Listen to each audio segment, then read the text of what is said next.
Assalamualaikum warahmatullahi wabarakatuh. Waalaikumsalam warahmatullahi wabarakatuh. Ya, selamat pagi semuanya. Terima kasih. Hari ini yang akan kita diskusikan mulai masuk ke neural network dulu. Sebentar ya, coba saya mau cek dulu nih absen kita sampai berapa? 13. 14. Berarti kita ada 2 kali pertemuan lagi yang harus diselesaikan. Saya kira bisa kita laksanakan mungkin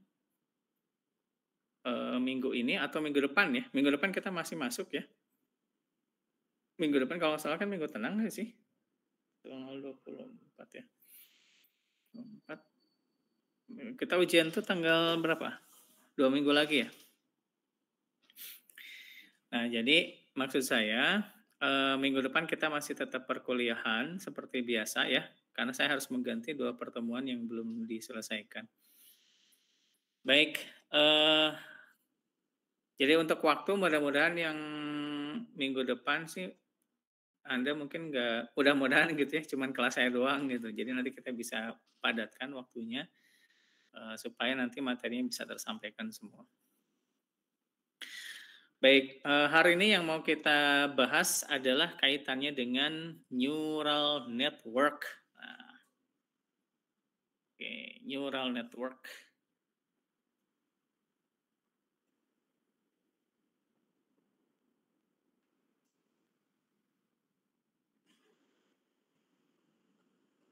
Baik. Nah, kenapa kita perlu belajar neural network gitu ya, seperti itu? Karena dari salah satu poin yang cukup penting dalam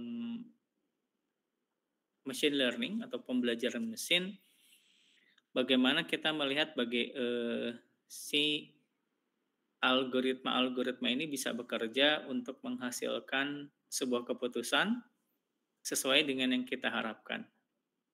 Nah, mungkin kita akan masuk dulu ke bahasannya dulu, konseptualnya dulu, seperti apa sih dalam kerangka neural network itu. Mungkin ini ada irisan juga, saya harap sih ada irisan dengan ketika Anda belajar AI, Artificial Intelligence ya. Sudah masuk ke AI kan? Atau belum? Sudah ya?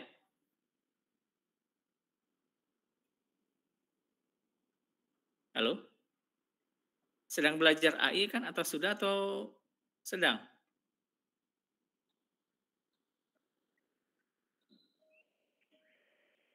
Halo, halo? Ada yang mendengarkan? Terdengar atau tidak pertanyaan saya?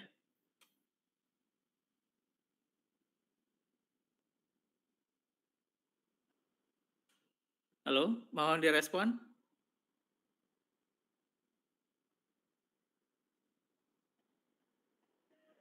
Oh, ini kok nggak ada yang kedengaran ya? Halo, halo, halo? Cek, cek. Apakah suara saya terdengar atau tidak? Terdengar, Pak. Oh, nah itu tuh dijawab. Sudah belajar AI atau belum? Sudah, Sudah selesai atau lagi ongoing? semester kemarin. Semester kemarin. Bahas neural network tidak? Ada gitu. Ada gitu. Lupa lagi. Coba dicek dulu. Karena ini ke depan kalau ininya nggak difahami dulu, difahamkan dulu ya bisa kebingungan gitu seperti itu. Karena kita akan bermain-main nanti dengan neuron, bahasa-bahasa manusianya ya. Kalau dalam machine learning kita sebut dengan perceptron, ada dendrit, dan macam-macam yang bahasa-bahasa yang kita sebut mungkin bahasa ilmiah ya gitu ya. Di artificial intelligence sampai mana AI-nya? PC. Coba dicek dulu sedikit. AI-nya sudah sampai mana kemarin?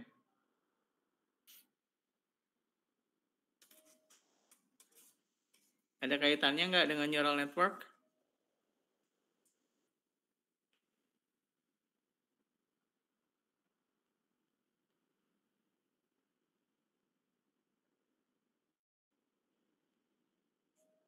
Coba dicek dulu deh. Kemudian tolong direspon.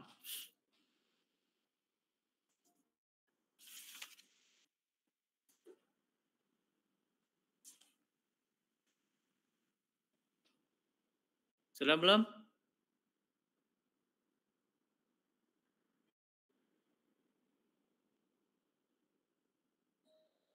Sudah ada catatannya? Berupa file ataukah tulisan tangan ataukah catatan, saya belum tahu nih. Anda tadi katanya sudah selesai kuliahnya, berarti kan sudah ada catatan kah atau sudah ada materi kah, mungkin file gitu? Ada nggak? Atau cuma lewat-lewat aja nih?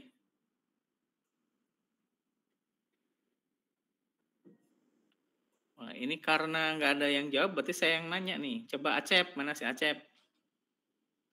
Hadir Pak. Nah, sudah belajar apa di AI, Artificial Intelligence? Belajar waktu itu belajar apa ya? Bentar. Semuanya dicek dulu, bukunya dibuka dulu, filenya di-open dulu. Yang ngajar siapa? Bu Nelly atau siapa? Bu Nelly Pak. Bu Nelly. Pasti kalau ini kan IF8 ya. Nggak tahu sih, ini kan kalau nggak salah yang ngajarnya ada beberapa orang gitu. Tapi kalau sama Bu Nelly sih aman harusnya ya. Atau jangan-jangan nggak aman nih. Aman. Lulus tuh itu? Lulus kan? Lulus.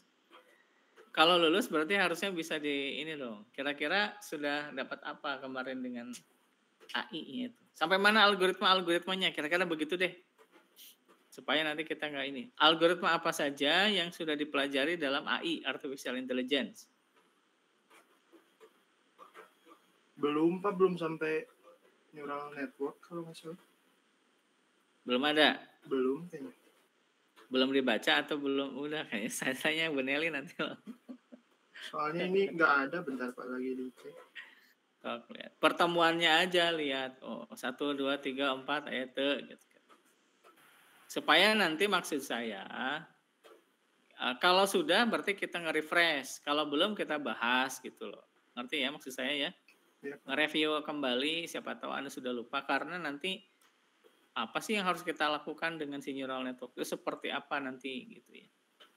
Siapa tahu mungkin kemarin masih beberapa hal, ini juga masih beberapa yang nanti kita perjelas kembali kaitannya dengan dari landasan teori ya, dan mungkin di ujung, di belakang nanti saya coba lihatkan bagaimana penerapannya sih dalam machine learning itu seperti apa dengan memakai scikit-learn, seperti itu. Sudah? Ayo tuh, Cep. Apa Pak? Bentar. Ya. Nggak ada Pak, nggak ada neural network. Neural network belum ada, oke. Belum. Baiklah. LVK. LVK, non LVK teh? Learning Vector Quantization. Learning Vector Quantization, oke. Pada bikin nggak programnya? Pada bikin project nggak? Aplikasi, program, atau apa? Sebagai project akhir ada nggak? Ada Pak. Anda bikin apa? Apa sih waktu itu teh? Kayak data penyakit gitu, ya gitu. Penyakit. Apa? Klasifikasi ujungnya atau apa? Menentukan apa? Apa ya? Memprediksi. Lupa lagi. Oke, baiklah. Oke. Yang lain, tapi artinya bahwa ini akan sebenarnya nyambung gitu antara artificial intelligence dengan machine learning, itu nyambung sekali gitu. Nah, oke, kalau misalkan agak lupa-lupa dan sebagainya tolong dibuka lagi karena ini kan berkaitan ya. Baik, hari ini yang mau kita bahas tadi saya bilang adalah neural network dulu sebagai basic atau dasar kenapa kita butuh neural network. Nah, pada dasarnya kalau nanti kita coba analogikan, coba kita masuk slide-nya.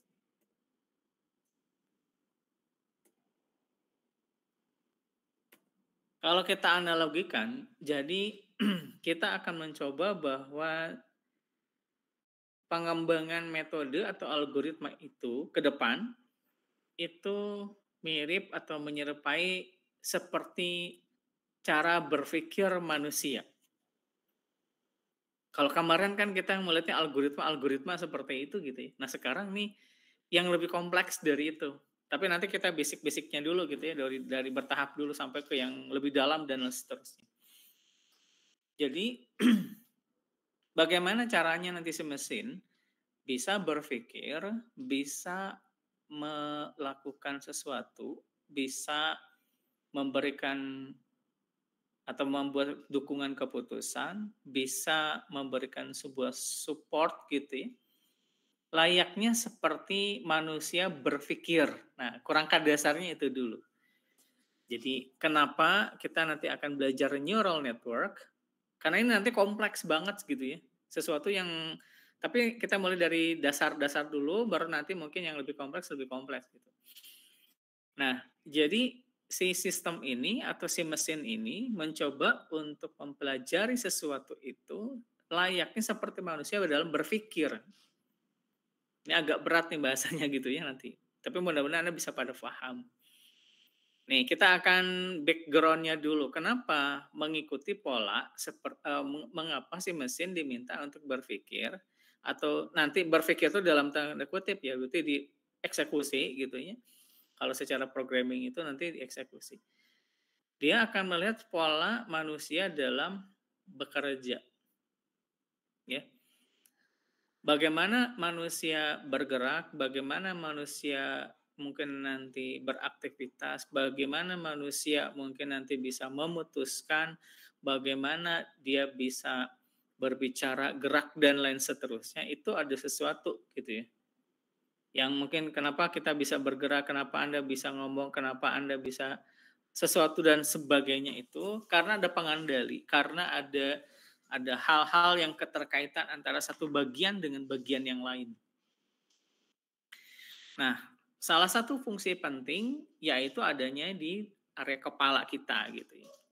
Ada otak yang nanti di sana yang mungkin berisi, nah ini ya, mungkin secara realnya kita nggak, atau realitanya mungkin, atau ada yang sudah pernah ngelihat otak manusia atau belum?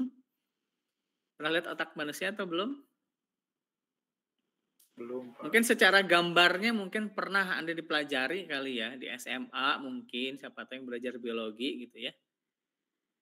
Atau nanti Anda bisa browsing gitu ya, seperti itu. Nah, kalau lihat langsung gini kan ngeri juga sebenarnya. Tapi kalau ngeliat gambar gitu, kayak gambar di samping nih, kayak gini, mungkin secara strukturnya akan bisa kelihatan. Ada bagian, kursor saya kelihatan atau tidak? Coba pakai ini. Nah, area sini nih. Ada satu bagian penting yang ada pada manusia. Ya ini mungkin salah satu bagian ya dari sekian banyak. Ya Allah menciptakan manusia itu kan dengan sempurna gitu ya. Nanti ada hal yang membedakan antara ini nanti dengan misalkan binatang dan lainnya. Salah satu di antaranya adalah ini. Meskipun mungkin binatang punya otak, tapi kan katanya nggak punya pikiran, nggak punya akli ya. Yang benar tuh akli ya. Nah, kita akan lebih spesifik dulu. Saya nggak mau terlalu melebar kemana-mana gitu ya, bisa nanti jadi terlalu jauh. Nah, kita akan memfokuskan bagian di sini, yang bagaimana caranya nanti dia bisa bekerja. Bagaimana otak manusia itu bisa bekerja seperti itu. Dia sebagai pengendali, dia yang melakukan, bagaimana dia bisa menerima input, kemudian dia akan diproses, dan dia bisa menghasilkan sebuah output. Secara sistem kan begitu ya, ada inputnya, ada processingnya, ada outputnya. Yang paling simpel kan begitu. Nah, di dalam bagian otak ini nanti akan ada koneksi, ada jaringan, ada keterkaitan antara satu titik, satu bagian. Kalau bahasanya di dalam ini namanya disebut dengan neuron. Ada neuron yang terkoneksi yang mungkin kalau kita lihat susah gitu ya, malu matematika. Mungkin Anda bisa browsing lebih dalam ke masalah ini secara realnya gitu ya. Jadi saya mungkin tidak akan terlalu dalam karena bukan kapasitas saya untuk menjelaskan di bidang ini gitu. Mungkin ada kedokteran dan sebagainya. Cuman yang mau kita lihat nanti adalah bagaimana pola manusia ini bekerja, kemudian diadopsi oleh mesin, kayak gitu. Ya, ini mungkin basicnya dulu katanya. Ada sekitar 86 miliar neuron yang ada di otak manusia. Kebayang ya, 86 miliar. Ini mungkin hasil riset ya. Ini kan ada studi. Ada 86 miliar, berarti kan begitu saya nggak kebayang dalam otak kita yang ada di belakang kita ini mungkin yang sekecil itu, tapi begitu banyak neuron-neuronnya gitu, sampai 86 miliar.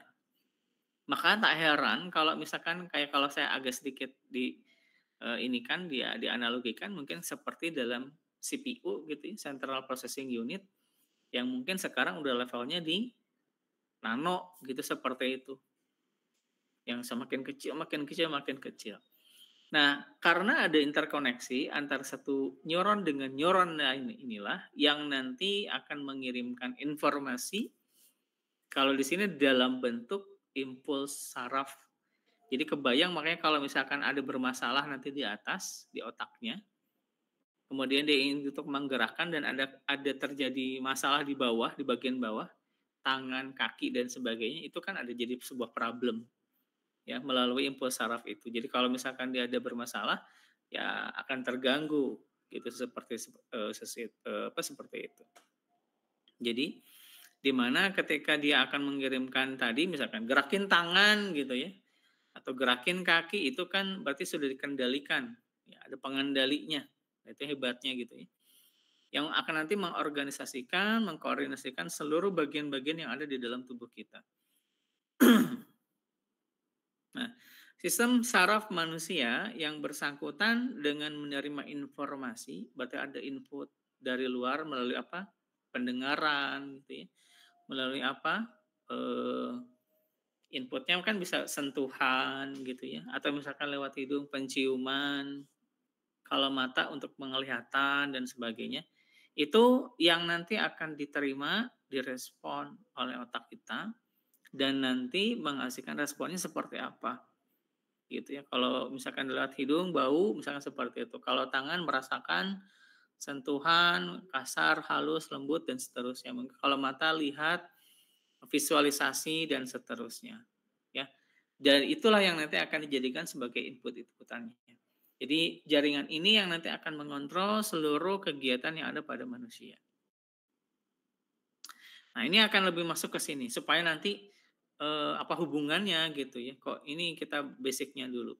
Karena nanti apa nanti dengan data hubungannya, apa dengan pola dan sebagainya, itu gimana caranya.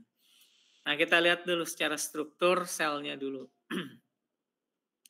Neuron yang tadi saya sebutkan sampai dengan ada 86 gitu ya, miliar yang ada di manusia itu terdiri dari sel-sel tubuh yang merupakan adanya akson dan juga kumpulan dari dendrit. Nah, lihat gambarnya nih. Ini ada dendrits, nah kayak semacam ini ya, kalau kayak daun tuh di ranting-rantingnya gitu ya. Ada ranting-rantingnya, kemudian ada nukleus di sini, kemudian ada akson, ada rantai-rantai di sini. Kemudian di sini, ini lihat gambar aja lah ya, supaya mudah gitu ya. Di sini ada presynaptic cell, kemudian di sini ada synaptic terminals, dan lain sebagainya. Mungkin ini kan dalam kapasitasnya yang kecil, cuman kalau dalam bentuk penggambaran. Jadi strukturnya kalau Anda perhatikan itu kurang lebih seperti ini. Jadi dalam penggambarannya sinopsis, nukleus, dendrit, ini nanti Anda bisa definisinya bisa Anda lihat di situ. Nah, keseluruhan dari bagian-bagian ini tentu akan saling bekerja sama. Mana kan ketika ada input yang masuk, kemudian akan diproses, diolah, disebarkan, diprocessing, input balik, berpikir dia benar atau tidak, dan sebagainya, sampai dia menghasilkan sebuah keputusan. Dengan apa nanti? Misalkan gerak, dengan langkah, misalkan dengan melakukan aktivitas tertentu, dan sebagainya. Ini beberapa definisinya, misalkan akson, penghubung mengirimkan sinyal keluaran neuron menuju neuron yang lainnya. Ya, jadi nanti ada keterkaitan antara satu neuron dengan neuron yang lain. Ini kan tadi disebut dengan interkoneksi. Ada konektivitas yang terjadi antar setiap neuron. gitu ya. Jadi masing-masing ini punya punya perannya. Dendrit, fasilitator yang menghubungkan neuron dengan akson dari neuron yang lain. Ada dendrit yang menghubungkannya, ya, yang akan menghubungkan. Ada nukleus, inti sel pengolah informasi, berarti processingnya mungkin ada di situ. Ya. Kemudian ada sinapsis sebagai persimpangan di mana impuls atau informasi akan mengalir dari satu neuron ke neuron yang lain. Nah, ini kurang lebih mungkin gambaran bagaimana cara gambaran itu tadi, cara kerja si neuron. Nah, ini beberapa yang kaitannya dengan cara kerja dari sistem saraf, yaitu neuron sensorik akan mengirimkan rangsangan atau impuls yang diterima oleh alat indera itu tadi seperti mata, hidung, paru penciuman. Ya. Kalau rasa gitu ya, kasar, halus, dan sebagainya itu melalui kulit. Ke sistem saraf pusat, yaitu ada yang di otak dan sumsum tulang belakang. Kemudian ada interneuron yang berfungsi untuk membaca impuls itu tadi melalui neuron sensorik dan dia akan membuat sebuah respon ya yang nanti akan dihasilkan. Selanjutnya dalam nukleus itu tadi akan diproses. Dia akan diproses untuk mengirimkannya ke bagian-bagian yang lain dan memberitahu bagaimana reaksi yang harus dilakukan atau responnya seperti apa. Atau bahasanya disebut dengan stimulus. Oke. Nah, si motor neuron ini bertanggung jawab untuk menerima sinyal dari saraf otak belakang, dari saraf otak dan tulang belakang maksudnya, kemudian mengirimkan mereka ke bagian lain dari tubuh. Nah, artinya berarti ada penggerak, ada satu yang nanti akan menggerakkan satu bagian ke bagian lain atau satu neuron ke neuron yang lain. Jadi semuanya ini saling terhubung, terkoneksi. Gitu ya.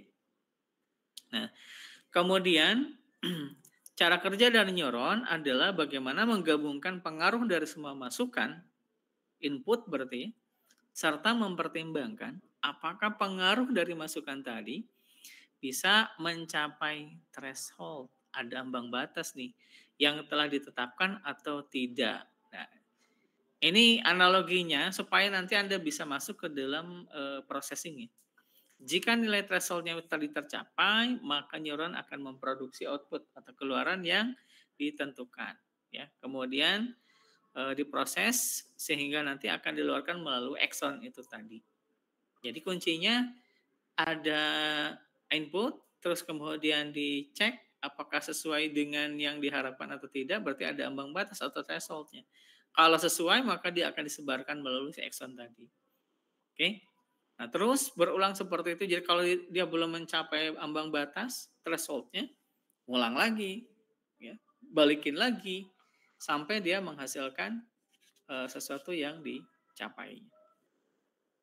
Nah, berdasarkan konsep mungkin tidak detail gitu ya, tidak selengkap. Mangga baca, makanya lihatlah dokumenter lah gitu ya. Bukan kalau mungkin kalau ada Netflix, sok kalian lihat di Netflix lah mungkin silsilahnya seperti itu kalau sekarang kali ya. Kalau ada yang kaitannya bagaimana cara kerja otak dan sebagainya atau YouTube lah ya. Mungkin kan saya juga nggak akan membahas lebih dalam karena konsepnya kita kan nggak di situ. Nah, tapi kita mau lihat bagaimana si mesin ini nanti bekerja, polanya mirip dengan yang kayak tadi. Ada bagaimana si neuron-neuron itu bekerja yang nanti kalau bahasa di kita di machine learning disebut dengan perseptron. Nah, bagaimana perseptron ini berkaitan antara satu dengan yang lain gitu ya, kemudian diproses. Ketika dia memenuhi ambang batas tadi istilahnya adalah threshold, nanti di sini jadi apa? Kira-kira begitu. Jadi kalau digambarkan, karena kita ingin meniru pola cara kerja dari otak itu tadi, gitu ya, ada dendrites, ada nukleus, ada cell body, ada akson dan sebagainya, maka ini kita coba tuangkan ke dalam bentuk, gitu ya. Mungkin ini penjelasannya saya buat disimpelin dulu aja ya. Ini ada bagian yang jadikan input. Nah, X1, X2, X3, X4 sampai dengan banyaknya. Ini yang nanti akan dijadikan sebagai parameter input. Kalau tadi kan inputan si otak bisa bekerja melalui apa? Bisa lewat mata, bisa lewat hidung, bisa lewat kulit gitu ya. dan yang lainnya supaya dia akan menerima inputan-inputan itu tadi. Nah, kalau di sini ini diilustrasikan sebagai nilai X. Pak, dari nilai X ini nanti jatuhnya gimana gitu ya. Karena nanti Anda juga yang Anda uruskan itu kan data ya. Yang kamu urusin itu kan nanti adalah data. Ini bagaimana kaitannya? Berarti kalau begitu X ini bisa jadi adalah sebagai fitur. Paham nggak? X ini berarti bisa kamu jadikan sebagai fitur. Paham? Biar langsung ke sana dulu ya. Jadi saya sambungin antara si bagaimana cara kerja otaknya, kita hubungkan bagaimana si machine learning ini ingin bekerja, terus bagaimana kita kaitkan dengan implementasinya. Bisa dipahami nggak sampai sini dulu? Bisa liur? Bisa, Pak. Oke, jadi X ini adalah sebagai input. Nah, berarti nanti kalau kita analogikan dengan data, berarti X ini adalah feature. Tentu makin banyak fitur, makin kompleks. Benar sih ya? Makin banyak tuh. Ini kan contohnya X1, X2, X3, sampai X ke N. Jadi makanya kalau nanti Anda membuat fiturnya itu misalkan 10, 100, tambah kompleks. Makin banyak fitur, makin kompleks nanti ya. Oke. Yang kedua, saya di tengah-tengah nih. Ada W di sini. Ini mewakili atau mengilustrasikan dari bobot. Ya, ada bobot nanti di sini. Jadi kalau tadi itu melalui yang ada di sini, ada yang nanti kalau kita terapkan dalam implementasinya disebut nanti dengan hidden layer. Ada satu layer tersembunyi di mana dia akan menjadi form filter, dia akan menyaring, dia akan memproses. Dia akan memberikan semacam layer-layer ya. Tentunya layernya akan bersih juga berupa neuron. Kalau di sini neuron ya, kalau di dalam realnya adalah neuron. Tapi kalau di sini adalah berupa perseptron. Jadi sebagai kayak filter gitu. Nah, diilustrasikan ini nanti disebut dengan sebagai bobot W. Nah, bobot inilah yang nanti akan berubah. Bobot inilah yang nanti akan mengupdate dirinya. Jadi makanya nanti ketika kita harus menentukan bobot, berarti ada sesuatu yang akan diinisialisasi, gitu kan, seperti itu. Nah, layer inilah atau lapisan inilah yang nanti akan juga menjadi salah satu kunci. Salah satu menjadi kunci kalau menurut saya ketika dia akan menghasilkan sebuah output nanti di sini. Ini outputnya ke sini. Sigma di sini ini sebagai ini adalah layer output. Jadi yang nanti kalau di sini nanti akan disebarkan nih melalui akson nih. Nanti kan disebarkan melalui akson. Nah, dia tuh nanti akan mengumpulkan. Kalau di sini kan ada istilahnya sigma ya.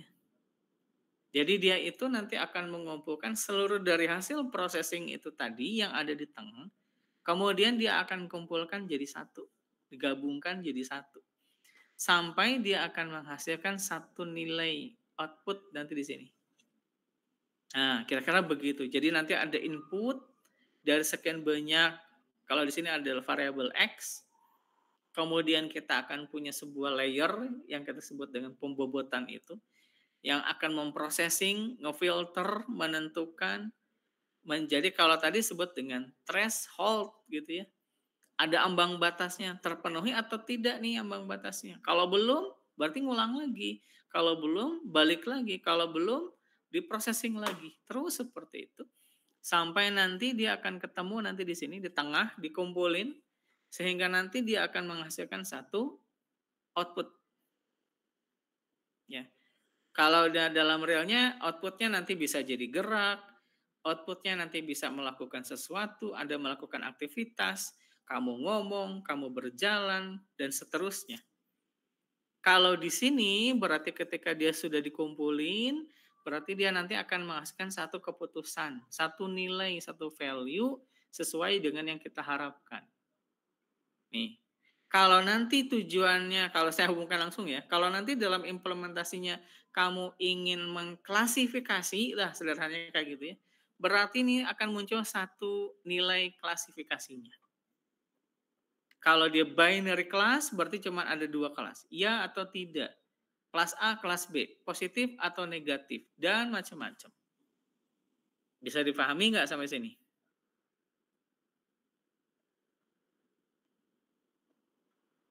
Halo? Apakah bisa dipahami penjelasan saya? Bisa, Pak. Oke, sebelum kita masuk ke yang lebih rumit nanti, ini kan saya belum bahas matematiknya belum ya. Karena kalau dikasih matematik langsung bisa pusing. Jadi ada input gitu ya. Nanti ada satu hidden layer, satu layer yang nanti akan dijadikan untuk memfilter itu tadi. Di sini kita kenal istilahnya bobot, ada W gitu ya. Kemudian apakah bobotnya ini sudah terpenuhi atau tidak, kemudian diulang, diprocessing lagi sampai nanti dikumpulin nanti di sini. Dan dia akan menghasilkan satu output. Nah, makanya nanti di sini ini contoh yang plus, di sini contoh yang negatif. Ini kalau nanti kita sebut dalam kelas bisa kelas positif, kelas negatif. Ada binary, ada 2 tuh. Bisa kelas positif atau negatif. Kalau nanti tujuannya adalah binary klasifikasi. Ya, cuma 2.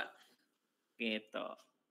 Nah, kalau di sini dikasih contohnya adalah misalkan dia rentang nilai yang dihasilkan. Aduh, di sini beda.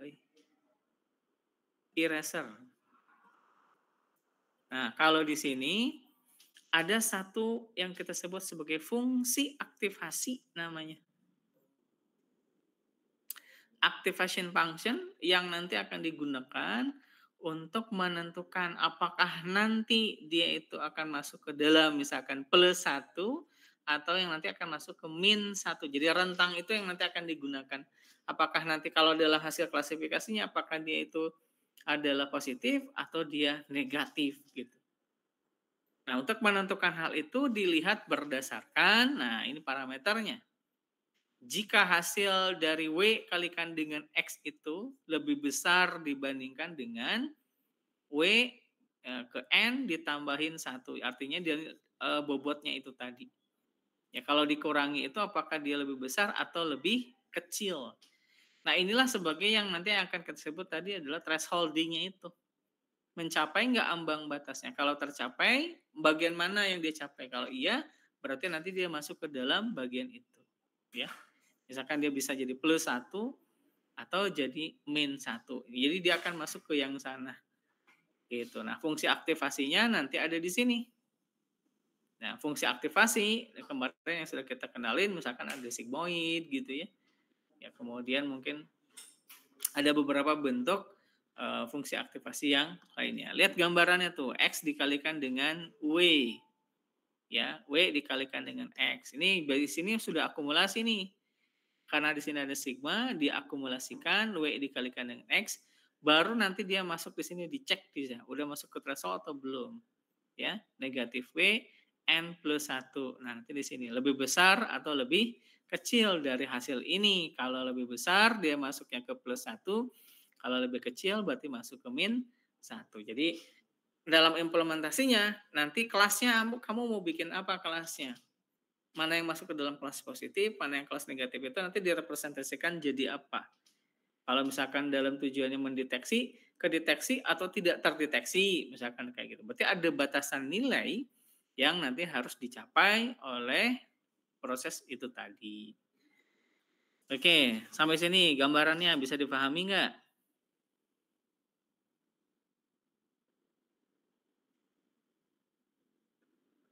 Halo? Apakah bisa dipahami? Bisa, Pak. Nah, kalau sudah, coba nanti kita mungkin ke belakang akan sedikit lebih matematis ya. Oke. Neuron pada artificial neural network. Nah, tiap penghubung diasosiasikan dengan sebuah nilai bobot. Ya, seperti pada sebuah sinapsis, nilai bobotnya ini akan menentukan derajat atau pengaruh dari sebuah neuron ke neuron yang lain.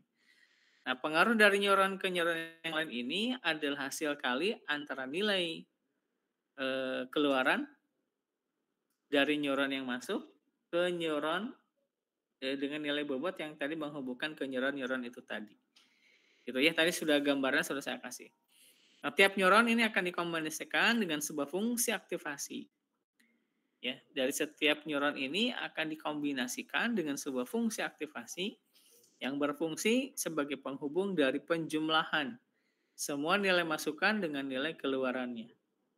Nah, keluaran inilah yang nantinya akan menentukan apakah sebuah neuron itu aktif atau tidak. Kalau tidak tadi adalah positif atau negatif. Oke, sekarang kita lihat representasinya. Dari hasil tadi, gambaran sederhana itu, yang dengan saya juga kasih misalkan ilustrasi-ilustrasi kebutuhannya, bagaimana sekarang kita akan merepresentasikan. Nah, ternyata dari situ dikembangkanlah salah satu algoritma atau metode ANN atau Artificial Neural Network. Digunakan untuk apa? Contohnya adalah untuk sistem kemudi otomatis kendaraan. Jadi dia bisa mengecek kayak tadi kecepatan gitu ya. Jadi kalau kecepatannya sudah melebihi ambang batas, maka dia seperti apa gitu ya. Karena kan bisa aja kecepatan itu kan dibatasi ya, nggak boleh unlimited seperti itu. Ya misalkan kayak minimum misalkan 60 gitu, atau maksimum 80 misal gitu, seperti itu. Berarti itu batasan-batasan. Nah, si ANN ini akan melakukan pembelajaran selama 5 menit untuk mengetahui bagaimana manusia bisa mengendarai kendaraan. Jadi dia AI-nya itu di situ nanti, seperti itu ya. Oke. Si prototipe ini disebut nanti dengan Alvin ini berhasil menjalankan kendaraan kecepatannya sampai 70 sejauh 90 mil. Jadi ini istilahnya sudah auto atau vehicle itu, jadi autonomous vehicle. Jadi dia bisa melaju secara otomatis seperti itu. Yang mungkin kalau sekarang ya contohnya kayak Tesla lah mungkin seperti itu ya. Dia bisa berjalan sendiri, dia bisa mengemudi sendiri, dia bisa menentukan oh ini ada sensor, oh ini mungkin nggak boleh kiri, nggak boleh kanan dan sebagainya. Anda kalau bisa bayangkan itu tadi ya, ada rambu mungkin ya di depan apakah ada benda atau tidak, di kiri kanan ada benda atau tidak, kecepatannya berapa dan seterusnya, dan makanya dia bisa berjalan seperti itu ya. Ini contoh proyek tahun 93 tuh Alvin. Jadi makanya sekarang kalau dikembangkan dengan kendaraan atau mobil listrik itu otaknya bekerja itu ya berdasarkan inputan itu tadi. Makanya bahaya kalau misalkan ada permasalahan nanti dengan ya si CPU-nya, kacau itu pastinya. Self otomatisnya nggak akan jalan. Oke, inputannya berasal dari mana aja? Input datanya berasal dari kamera sensor. Sebanyak 960 sensor, ukurannya 30 kali 32 pixel. Jadi kalau dia bisa jalan otomatis kayak mata manusia gitu ya untuk bisa melihat ini lajunya ke kiri ke kanan gitu ya, terus kemudian ke depan ke belakang, itu kan dari kamera ya. Kalau ini contoh kamera, nah datanya diterima oleh 4 unit hidden layer.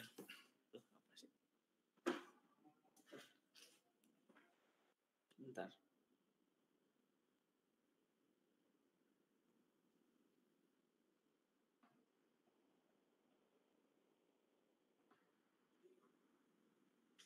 Ada 4 hidden layer yang digunakan, kemudian outputnya diterima oleh 30 unit output layer yang menunjukkan seberapa banyak kemudi itu nanti harus diputar. Kemudian bobot, ini contohnya adalah bobot dari masing-masing unit. Nah, jadi ini ceritanya kenapa ANN itu banyak dikembangkan atau banyak digunakan, gitu ya. Beberapa karakteristik tas untuk neural network, problem-problemnya gitu ya, yang harus diselesaikan. Pertama adalah dia butuh data latih, dia butuh data training. Ya, dia butuh data training yang mencukupi atau yang bagus. Makin banyak data training sebenarnya makin bagus. Cuman kalau banyak noise-nya, gangguannya juga mengganggu. Jadi menghasilkan akurasi yang buruk seperti itu. Jadi dia membutuhkan data training yang cukup banyak, berarti kan dia selalu melakukan pola pelatihan terus-menerus. Tapi kalau misalkan terlalu banyak noise dari sisi si data itu bisa menimbulkan dampak. Nah, karena kita membutuhkan datanya banyak, makanya kompleks dalam komputasinya, gitu ya. Nah, sehingga nanti untuk membuat sebuah keputusannya itu kan dia ada inputannya banyak, terus kemudian di-processing, Anda bisa bayang ya, kayak tadi gambarannya, ada satu bagian nanti terhubung satu bagian lain, akibatnya kalau belum mencapai threshold tadi, belum mencapai nilai W yang kita harapkan, ya udah ngulang lagi terus seperti itu. Maka kebayang kalau misalkan dia begitu banyak inputnya, ya, kemudian layernya juga, maka processing-nya juga pasti akan tinggi atau komputasi juga pasti akan tinggi. Makanya nanti resource-nya cukup banyak, gitu ya, yang diperlukan pada saat kita men-training menggunakan neural network. Beberapa hal yang bisa diselesaikan, salah satu contohnya adalah setiap instance-nya itu akan dikasih attribute value yang banyak.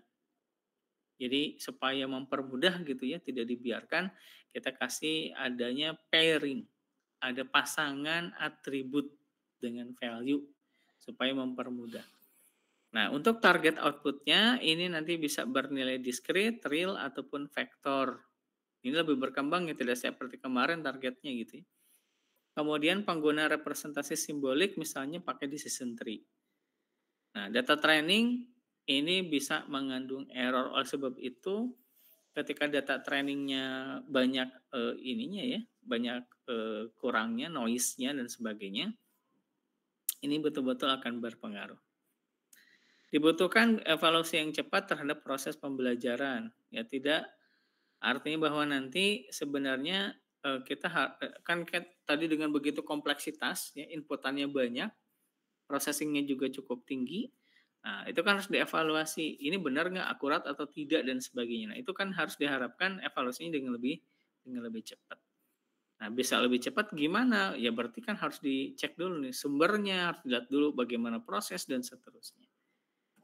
Oke. Beberapa penggunaan yang bisa dilakukan dengan neural network, satu untuk proses sinyal, sistem kendali, pengendalan pola dalam kedokteran, kemudian pengendalan suara.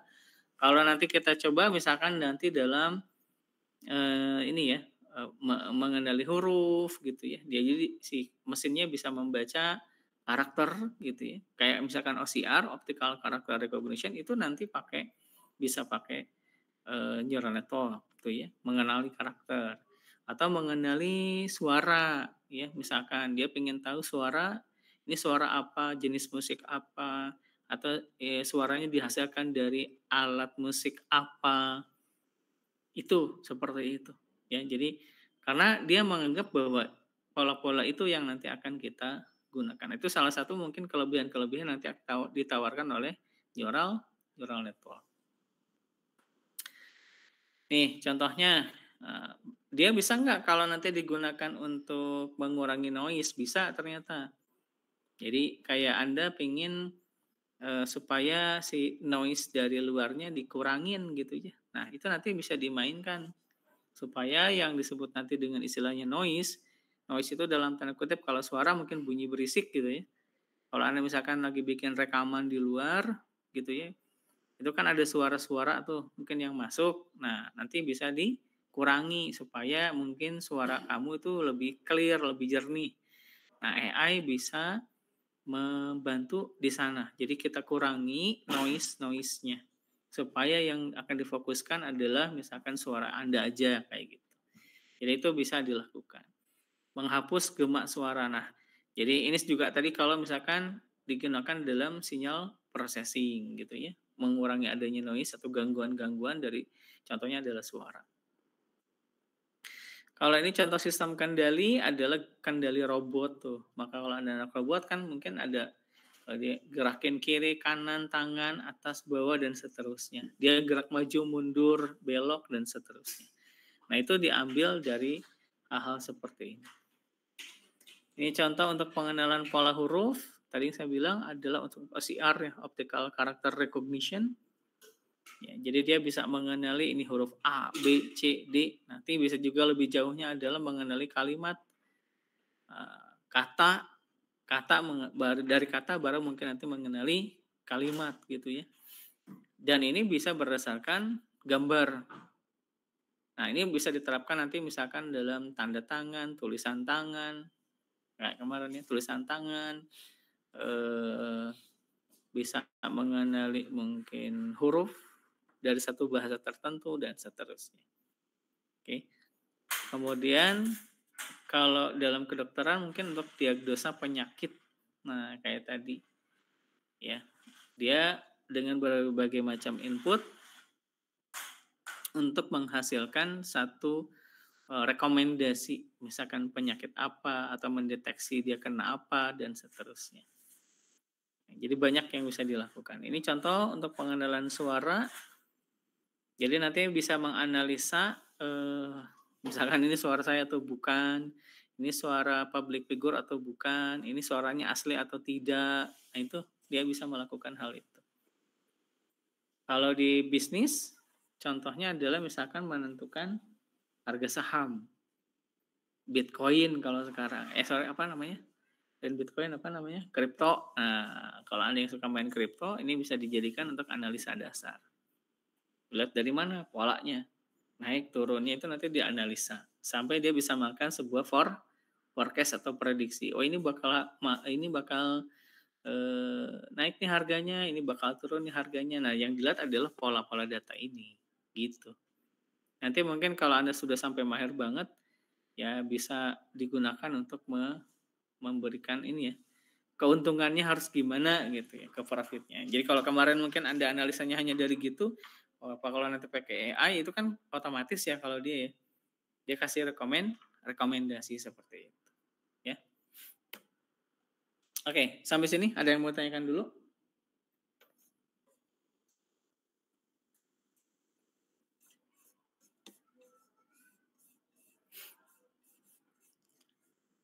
Ada yang mau ditanyakan? Belum, Pak. Ini masih teori ya, kajiannya teori. Oke. Ini adalah struktur ANN. Struktur ANN atau Artificial Intelligence. Artificial Neural Network. Artificial Intelligence. Artificial Neural Network atau ANN.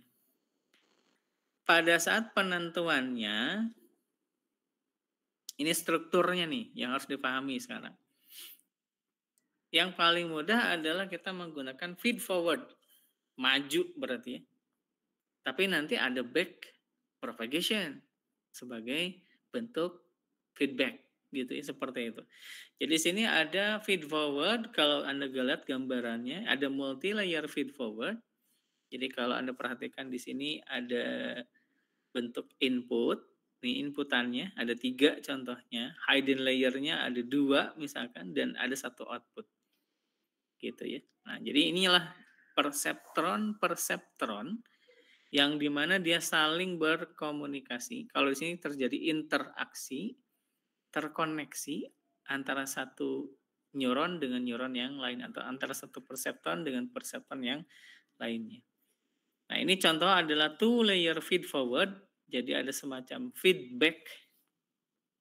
Ada feedback dulu terhadap dari hasil apa ini? Dari hasil hidden layer ya, kalau yang ini. Kemudian berikutnya di sini adalah single layer yang nanti akan terhubung secara penuh sampai dia menghasilkan satu output. Nah, di sini ada yang kita sebut dengan istilahnya feature map. Ada feature map, yaitu dia nanti akan mapping, memetakan dari single layer ini. Ya, dari dia akan petakan atau organize, dia mengelola organisasi dari si nilai-nilai yang di sini. Nah, nilai di sini itu kalau dijabarkan adalah ini sebenarnya dari akumulasi nilai yang di atas itu tadi sebelum. Oke.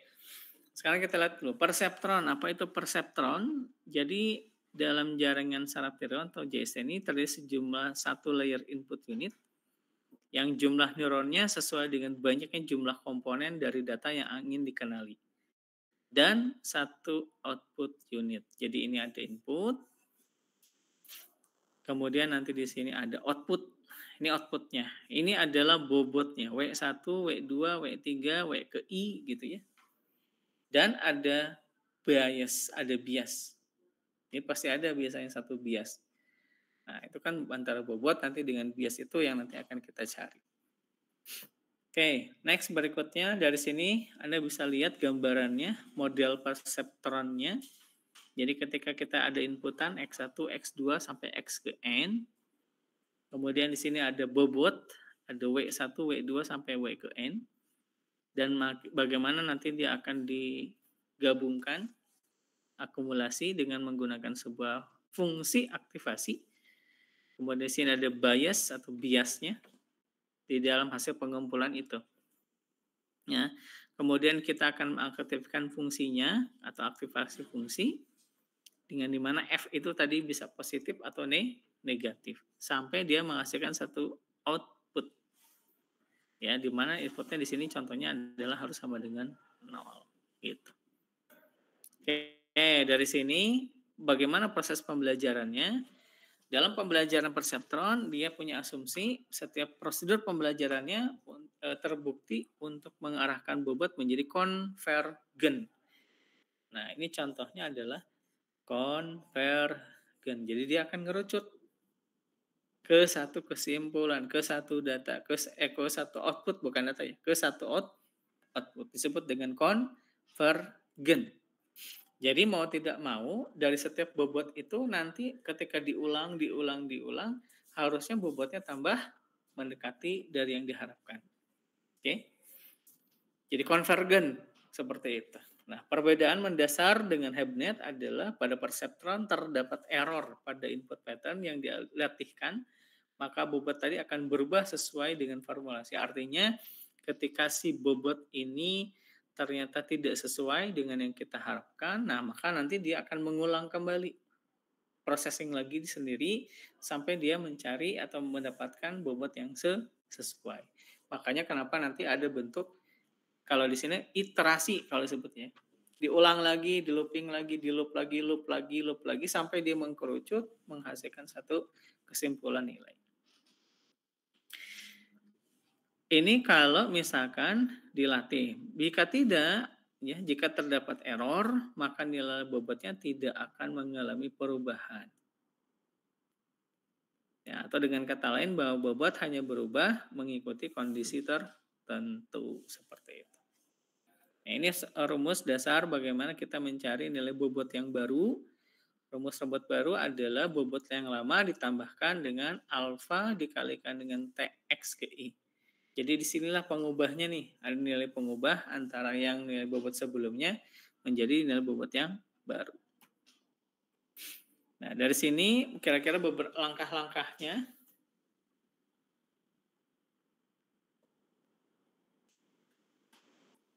Algoritmanya adalah pertama, menginisialisasi semua bobot dan bias. Bias itu kan tadi langsung ya, tidak melalui dulu W gitu tadi. Ya, yang paling mudah set sama dengan 0. Kemudian di set learning rate-nya, di mana alfanya ini harus kurang dari 1 dan lebih besar dari 0. Ya. Kemudian langkah pertama, selama kondisi stop tidak terpenuhi, jadi kondisi berhentinya tidak terpenuhi, ulangi langkah 2 sampai 6, yang bawah berarti. Pertama atau yang kedua adalah untuk setiap pasangan vektor input, yang itu tadi disebut untuk pairing itu tadi, vektor input dan target output, lakukan langkah 3 sampai 5. Itu berarti di dalam itu ada rule, di dalam rule ada rule. Langkah yang ketiga adalah set aktivasi input, kita aktifkan dengan formulasinya X ke I sama dengan S ke I. Kemudian berikutnya adalah hitung output. Hitung output adalah Y sama dengan bias ditambahkan dengan sigma dikalikan dengan W dikalikan dengan X. Jadi ini sini akumulasi. Ya, di sini dikalikan dan diakumulasi. Baru hasilnya nanti ditambahkan dengan nilai bias. Oke, ini formulasinya.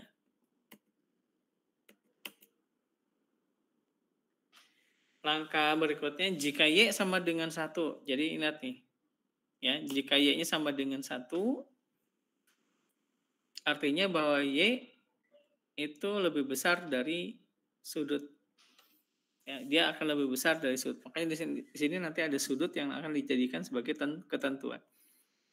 Dia akan bernilai 0 jika si Y-nya itu berada di antara 0. Ya, nilai 0 dan min 0. Artinya sebelah kiri. Ini kan digunakan untuk menentukan ke arah kelasnya. Ya. Dia akan bernilai min 1 jika Y-nya kurang dari theta atau dari 0 nantinya. Langkah kelima, update nilai bobot dan bias jika terjadi error. Jika Y-nya tidak sama dengan T. Artinya tadi ya, T untuk dijadikan sebagai bias. Ya. Ya, di sini bukan jadi output, target output. Ya, Y tidak sama dengan T atau digunakan atau terjadi error, maka gunakan rumus ini. Bobot yang baru sama dengan bobot yang lama ditambahkan dengan alfa. Kemudian bias yang baru sama dengan bias yang lama ditambahkan dengan alfa theta. Atau jika tidak, maka bobotnya adalah sama dengan bobot yang lama. Bias yang lama, yang baru sama dengan bias yang lama. Langkah yang keenam, tes kondisi stop. Jadi itu kan tadi dia tidak akan berarti kalau stop gitu ya. Maka nanti dicek. Jika tidak ada bobot lagi yang berubah pada step 2, maka dihentikan. Artinya apabila selain dari itu, maka di continue atau dilanjutkan. Makanya kenapa dalam neural network itu muter-muternya panjang banget gitu ya, untuk menghasilkan sebuah nilai yang konvergen. Nah, setelah diketahui tadi, next-nya adalah melakukan fungsi aktivasi. Nanti nilai aktivasinya di sini biasanya kita pakai rentang 1 sampai ke min 1. Ya. Nah, untuk fungsi aktivasinya nanti ada beberapa, ada yang menggunakan sigmoid, ada yang menggunakan sign function, ada yang menggunakan step function. Makin sini makin akurat, makin bagus ya. Oke, kira-kira sampai di sini ada yang mau ditanyakan dulu?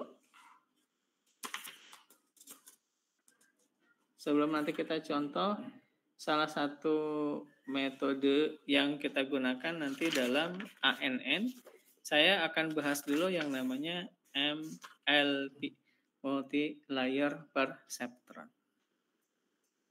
Ada yang mau tanyakan? Sebelum kita masuk contoh perhitungan. Sambil saya mungkin sebentar ke ngambil minum dulu ya.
Ya, ini kita lanjut. Ini contoh yang simple perceptron. Ini belum ada hidden layer-nya. Hidden layer-nya belum ada. Ini adalah sebuah bobot yang kita gunakan. Ya. Jadi di sini adalah sebagai input, X-nya untuk data ya. Ini berarti ini untuk data atau feature. Oke. Jadi contohnya di sini adalah W dikalikan dengan X tambah bias harus sama dengan 0. Ya, contohnya jadi outputnya di sini Y ini hasilnya. Jadi kalau ini sama dengan 0 untuk menghasilkan nilai Y ini atau output. Ini outputnya, berarti ini inputnya. Nah, di sini ada bobot, di tengah ini ada bobot dan di sini ada bias. Oke. Nah, jadi rumusnya di sini adalah W dikalikan dengan X tambah B harus sama dengan 0. Nah, karena di sini X itu adalah ada akumulasi, karena kan banyak ya, X1, X2, X3, X4, dan seterusnya, dikalikan dengan setiap bobotnya, W1, W2, sampai W ke N, maka di sini pakainya sigma. Nah, di sini B-nya cuma satu, biasnya cuma satu. Jadi setiap proses itu nanti ada satu bias yang akan dijadikan sebagai parameter, gitu ya. Maka rumusnya sigma X dikalikan dengan W ditambah dengan bias. Itu harus sama dengan 0.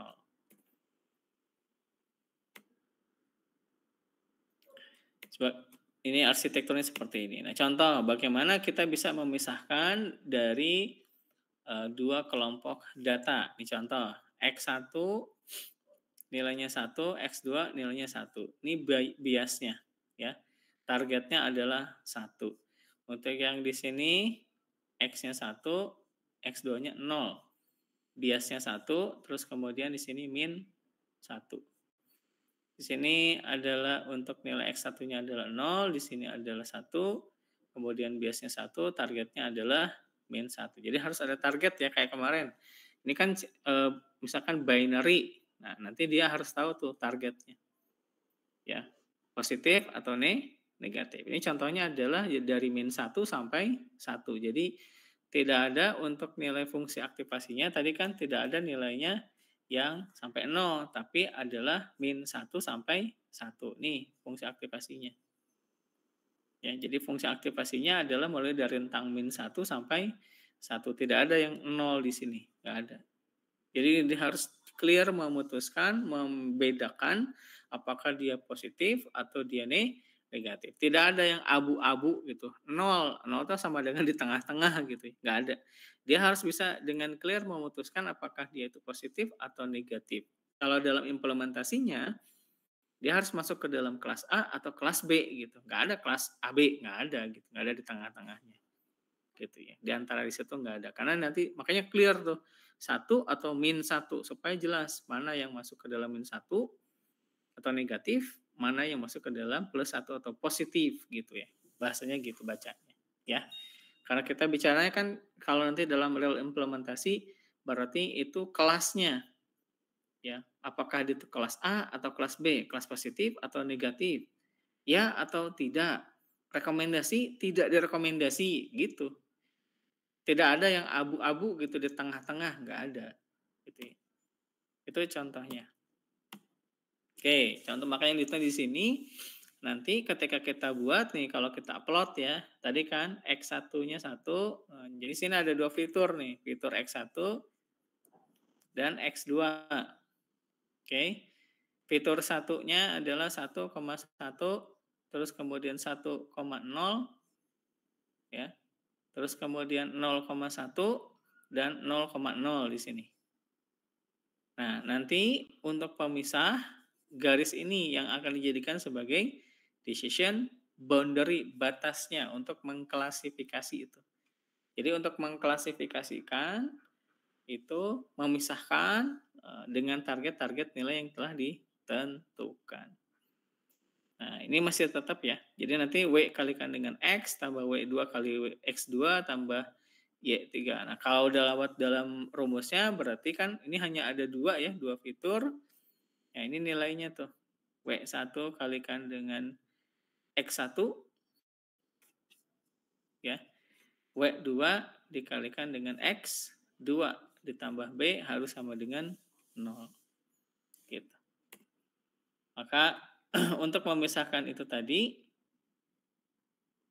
bagaimana kita memperoleh nilai W1, W2, dan W3, maka nanti di sini kita tentukan nilainya bersamaan itu tadi. Apakah dia lebih besar dari 0 atau kurang dari 0. Jadi garis ini yang nanti akan memisahkan dengan tegas ya, decision boundary-nya kayak kemarin dalam SPM.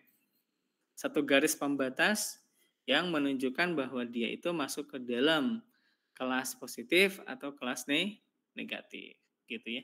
Ini garis yang ini berarti garis yang kurang dari 0, ini berarti yang lebih besar atau sama dengan 0. Jadi ini kan terbagi dua ya, ada dua kelas. Gitu maksudnya. Oke. Nah, berapa nilai W1, W2, W3 agar diperoleh decision boundary yang paling optimal, di mana boundary decision-nya adalah F atau fungsi X1 dan X2-nya. Gitu ya. Maka kalau kita masukkan ke dalam X1, X2, dia akan bernilai 1 jika ya kan positif berarti ya. Dia akan bernilai 1 jika W dikalikan X-nya, W1, X1 ditambah W2, X2 ditambah bias itu harus lebih besar sama dengan 0. Berarti dia harus lebih besar berarti di sini. Ya. Dan dia akan bernilai negatif 1 jika W dikalikan dengan X, W2 dikalikan X2 ditambah B itu lebih kecil daripada 0. Berarti di arah sini. Jadi pemisahnya sudah cukup jelas ya. Ini kira-kira langkah algoritmanya. Inisialisasi bobot, karena kan kita harus tahu dulu nilai bobot di awal. Gitu ya. Yang kedua kita tentukan nilai bias. Nilai biasnya berapa. Baru kemudian kita set learning rate. Rate itu berarti putaran. Berapa banyak dia nanti akan diputar. Kemudian jalankan step 2-6 selama kondisinya false atau tidak terpenuhi. Ya. Step 2 adalah training untuk setiap data record. Dilakukan proses training. Step 3 adalah set aktivasi input, yang itu tadi fungsi aktivasi. Yang keempat, hitung respon output. Yang kelima, update bobot dan bias. Jadi si bobot sama biasnya tidak tetap ya, tapi dia akan berubah sesuai dengan hasil outputnya. Yang keenam, tes kondisinya apakah ada perubahan nilai bobot atau tidak. Nah, ini contoh adalah dengan nilai threshold-nya 0,8. Ya, ini contoh threshold-nya, ambang batasnya adalah 0,8. Maka kalau Anda lihat nanti action-nya, contoh ya decrease atau tidak, decrease atau non, dan decrease, seperti itu. Ya, ini output targetnya 1 atau min 1, ternyata action-nya adalah dia decrease, naik atau turun, kira-kira begitu ini hasilnya. Nih, yang dimainkan di sini adalah nilai bobot, ya. Dan yang kedua supaya mencapai ambang batasnya adalah 0,8. Jadi kalau dia udah lebih besar dari 0,8 berarti dia masuk ke dalam yang terpenuhi. Kalau kurang berarti tidak terpenuhi, gitu ya. Ini contoh hasilnya input, kemudian bobot, ada bobot dari summary, terus kemudian ada output produce, kemudian ada actual output dan ada target atau ada output target, gitu ya. Oke, sampai sini kira-kira bisa difahami atau tidak?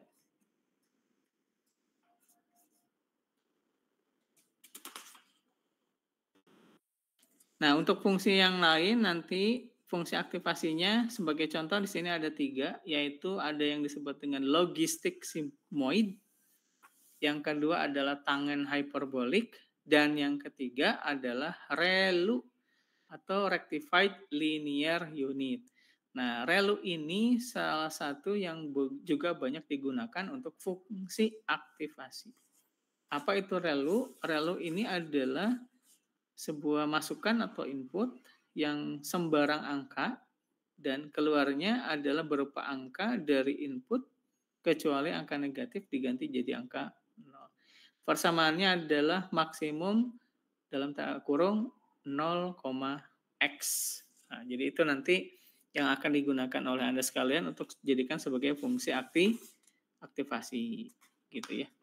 Jadi fungsi aktivasinya itu bisa beberapa cara. Sekali lagi ada logistik sigmoid, ada tangen hyperbolik, dan ada ReLU atau rectified linear unit.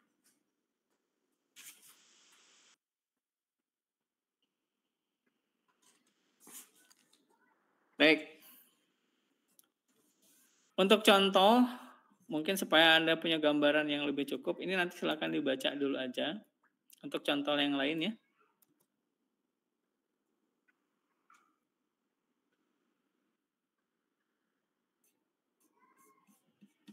Coba di bawahnya ada yang perlukan formulasi.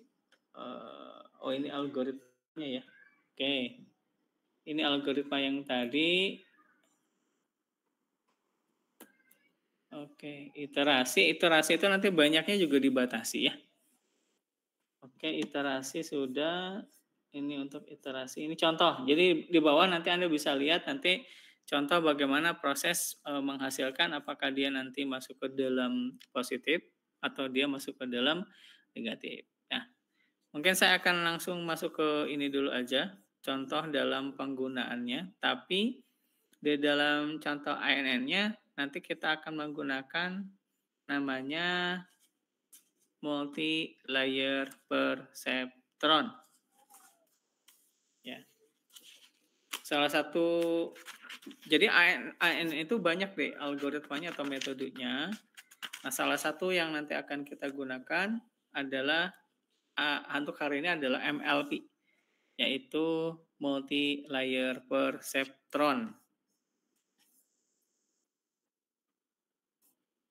Bentar, mana programnya?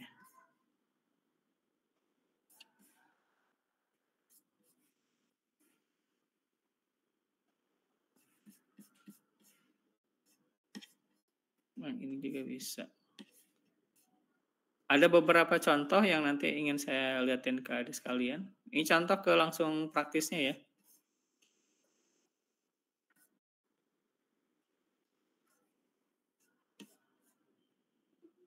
Ini ada dua yang mungkin nanti bisa kita lihat. Satu ada yang cara yang simple, lebih simple, ini segini. Cara yang kedua adalah mungkin tadi agak lebih rumit karena perlu melakukan proses normalisasi. Yang pertama mungkin saya awali dulu dengan contoh data ya. Arsitektur yang akan digunakan nanti adalah MLP atau multi-layer perceptron konsepnya ya. Jadi nanti dalam ANN itu algoritma atau metodenya banyak gitu ya. Ada MLP, ada PNN, dan macam-macam. Nanti mungkin di akhir saya kasih contohnya ini ya untuk ke arah deep learning. Salah satu yang digunakan, banyak digunakan contohnya nanti adalah CNN mungkin seperti itu. Ya, untuk bagaimana si MLP bekerja sebenarnya konsepnya seperti tadi. Jadi ada input, ya ada inputan. Nah, input data ini yang nanti akan kita representasikan berarti sebagai fitur. Yang kedua, di tengahnya itu nanti ada hidden layer, ya, yang nanti akan kita jadikan sebagai untuk menentukan si nilai neuronnya jadi berapa atau perseptronnya ya. Yang ketiga adalah adanya output atau nilai Y itu tadi. Oke. Nah, dalam penerapannya kita nanti akan menggunakan scikit-learn. Coba kita cek dulu ya.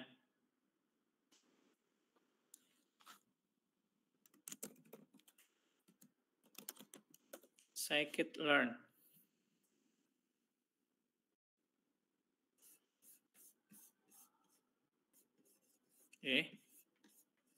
Kok menghilang?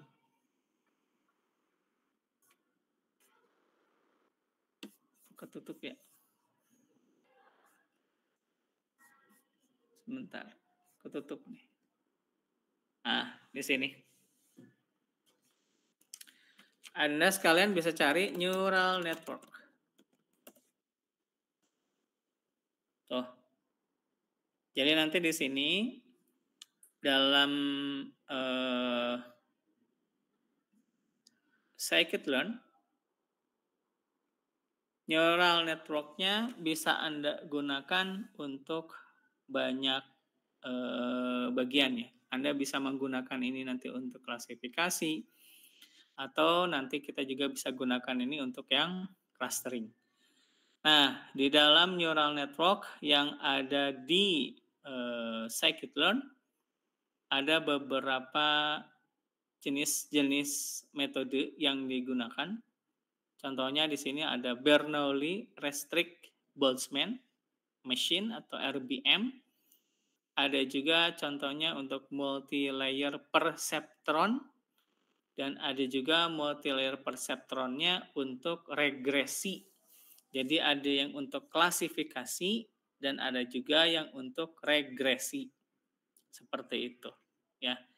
Nah, nanti kita gunakan contoh hari ini saya mau kasih mengenai multi-layer perceptronnya untuk klasifikasi supaya masih nyambung dengan yang kemarin pada saat kita bahas di SVM atau Support Vector Machine. Gitu ya. Nah, sekarang yang ada di dalam komponen yang kita perlukan, mana tadi sintaks programnya?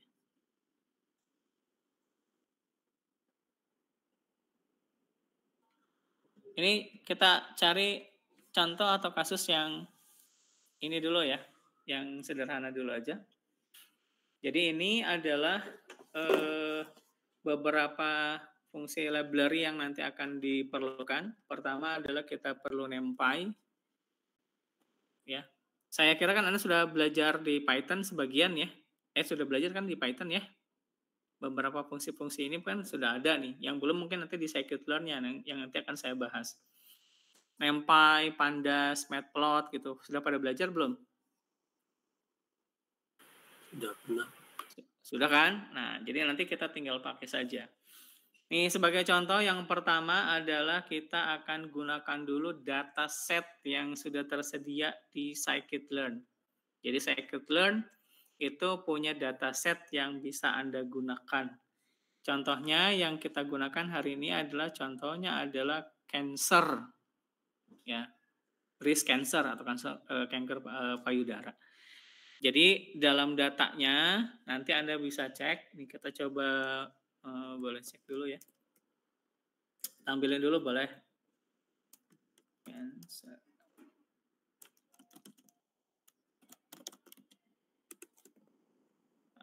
Coba kita cek dulu. Oops. Bukan ini. Load balancer. Coba panggil dulu aja gini. Nah, ini datanya.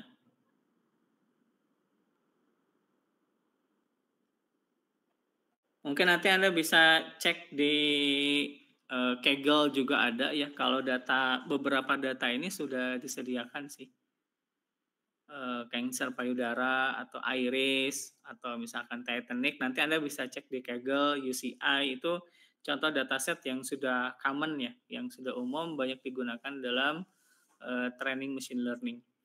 Ini sebagai contoh, ini yang kita gunakan adalah datanya seperti ini, pola datanya Anda bisa lihat di sini.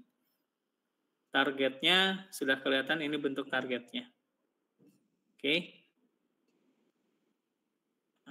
Bentuknya gini ya. Ini informasi detailnya seperti ini.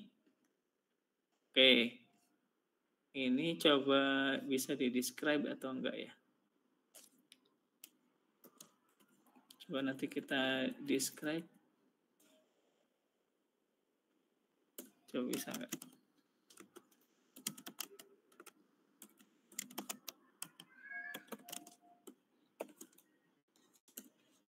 Oh, enggak bisa. Enggak bisa untuk yang ininya. Sorry. Berarti di sini yang mau dicari adalah kuncinya dulu. Jadi yang mau kita lihat di sini adalah mengenai data, kemudian targetnya, kemudian target names-nya apa. Disk itu adalah untuk deskripsi ya. Feature name, nama fiturnya apa, kemudian file name dan data modul. Ini sebenarnya mengambil informasi-informasi penting dari si data cancer ini. Nah, kalau kita lihat data setnya yang kita punya di sini ada 569 baris, kemudian ada 30 kolom. Jadi cukup banyak ya. Cukup banyak lah segini. Lumayan lah ya. Jadi di sini dia akan kita tentukan untuk X ini adalah sebagai data yang 569 ini, kemudian target ya ini adalah kita jadikan sebagai target untuk yang tadi nih. Coba dibuka lagi, ini dibuka. Nah, jadi yang target yang ini itu ada 30. Terus kemudian yang datanya di sini ada 500-an. Gitu ya, kira-kira ya. Oke. Next, kemudian di sini langkah yang kedua, kita akan split datanya. Kita jadikan ini untuk data training. Di sini kita kasih contoh gunakannya adalah 80% untuk data training dan 20% untuk data testing. Kita panggil fungsi untuk memudahkannya pakai train test split. Ya, tesnya adalah kita pakai 20%. Dari data yang itu ya, dari data yang tadi kita ambil 20%. Kalau Anda melihat isinya nanti tinggal di extend, dot shape-nya boleh, pakai dot shape boleh, atau misalkan mau di describe juga boleh. Oke. Kemudian, nah di sini adalah bagian yang kita gunakan untuk training model. Nah, model yang sudah disediakan, kalau ini masih belum, sorry, bukan boring, bukan training model kalau di sini. Ini kita akan proses transformasi data. Ya, dan untuk skala data. Jadi datanya kita, tadi kan nggak sama tuh. Jadi nanti kita akan lakukan transformasi dulu si hasil data yang tadi, dari hasil pemecahan tadi kita split dari data training dan yang kedua jadi data testing. Komposisinya adalah 80% untuk training, 20% nanti untuk testing. Di sini prosesnya kita lakukan, bahasanya kita sebut pre-processing dulu, datanya kita transformasikan dulu. Gitu ya, karena tadi kalau Anda nanti bisa cek, datanya itu belum ditransform. Nah, next berikutnya di sini proses untuk ini gunanya untuk modeling, training model. Nah, model yang kita gunakan adalah multi-layer perceptron. Ya, multi-layer perceptron ini cara penggunaannya adalah seperti ini. Nah, yang jadi parameter di sini ini yang nanti silahkan Anda otak-atik. Disinilah fungsi yang bisa Anda gunakan untuk bahasanya disebut dengan dicuning. Ya. Silahkan nanti ini adalah parameternya banyak nih sebenarnya ya, nggak cuman ini aja. Cuman ini yang akan kita gunakan lebih simpel. Nanti kalau mau lebih kompleks, ada parameter yang bisa kamu gunakan. Contoh, dalam MLP, multi-layer perceptron, di sini Anda harus menentukan yang pertama parameternya adalah hidden layer-nya berapa banyak. Contoh dalam kasus ini adalah 30 ya. Terus kemudian aktivasinya, fungsi aktivasinya pakai apa? Nah, tadi saya kan sebutkan ada tangen hyperbolik, tanha itu tuh, tangen hyperbolik. Yang kedua ada relu, ada rectified linear unit. Nah, ini yang jadikan sebagai default. Jadi kalau dalam MLP yang scikit-learn, fungsi aktivasinya defaultnya pakai relu. Gitu. Nah, tapi di sini ternyata dia ada juga logistik, tapi nanti biasanya digunakan untuk regresi sih, kebanyakan kalau logistik ya. Kemudian juga ada identity, ya. Logistik sigmoid maksudnya. Itu logistik maksudnya adalah logistik sigmoid. Kemudian tambahannya yang nggak ada tadi penjelasannya adalah di sini kalau di scikit-learn ada yang namanya identity. Nah, itu nanti Anda boleh gunakan. Yang warna ungu ini kalau Anda nanti mau ubah berarti tidak langsung kayak begini, tapi ditulis kembali. Misalkan activation sama dengan Anda mau pakainya apa? Tangan hyperbolik misalkan tanha, nah itu diganti gitu ya. Kemudian solvernya di sini ada SGD, ada Adam, ada LBFGS. Defaultnya adalah Adam. Jadi kalau nggak salah ini optimasi ya. Optimasinya nanti pakai Adam Optimization. Alfanya di sini adalah 0,0001. Nah, ini nilainya atau pangkat min 4, berarti 1, 2, 3, 4. 0,0001. Pak bisa dinaik turunkan? Boleh. Anda bisa lebih panjang, misalkan 0,0001 atau 0,01. Nah, nilai alfa ini yang nanti bisa Anda tentukan. Ini sebagai parameter ya, untuk nanti bisa kita lihat ke bawahnya nanti silakan dicoba aja. Nah, beberapa hal yang penting lagi paling di sini adalah learning rate sama iterasi sih. Iterasinya di mana ya? Max iteration-nya ada maksimum iterasi. Nah, contoh, maksimum iterasi jadi berapa kali dia akan melakukan putaran. Jadi dia kan bolak-balik tuh. Kayak tadi sebelum dia mencapai ambang batasnya atau threshold-nya, nanti dia akan balik lagi, muter lagi. Nah, default-nya di sini adalah 200. Nah, dalam kasus ini saya kasih contohnya 30 putaran, ya 30 iterasi seperti itu. Nah, ternyata di sini default-nya adalah maksimumnya adalah 200 kali putaran.